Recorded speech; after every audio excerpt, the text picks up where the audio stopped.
ឃ្លាតទៅយូរនឹកអ្វីម្លេះទេដងទងមានស្នេហ៍នាស្រុកកំណើតភ្នំវ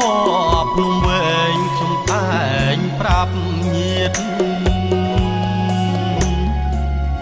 ចូលមនីល្អឆាតមិនឃ្លាតពីកាយរងវែងស្រែជាចិត្តគ្នាបងកាយព្រៃសំណាងខ្ញុំមកធ្លាប់នៅសិក្សាដងទងស្រុកថ្មីទឹកដីជាប់ផ្សារ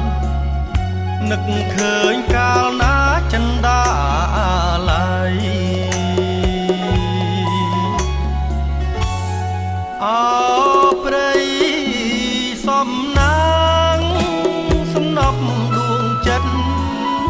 ទឹកដីជីវិតស្មោះពិតលូងខ្សាយព្រៃពកព្រៃឃ្មុំខ្ញុំតែងស្រមៃស្រនោះទឹកដីដែលធ្លាប់កំសត់ខានជួបមុខយូរនៅនឹកមិនណាយដងទងឆោមឆាយខ្ញុំមិនភ្លេចទេរៀមនឹងត្រឡប់មកជួបមាសនារួមក្តីស្នេហ៍តរៀងទៅ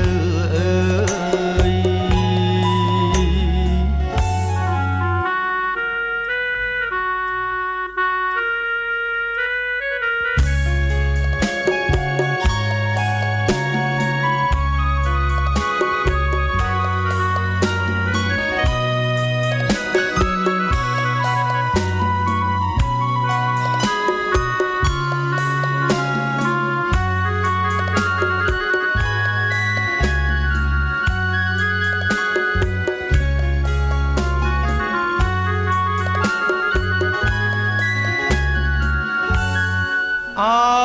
ព្រៃសំណាងសំណប់ដួងចិត្តទឹកដីជីវិតស្មោះពិតលូងខ្សាយ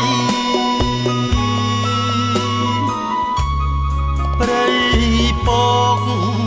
ព្រៃឃ្មុំខ្ញុំតែងស្រមៃស្រនោះទឹកដីដែលធ្លាប់កំសត់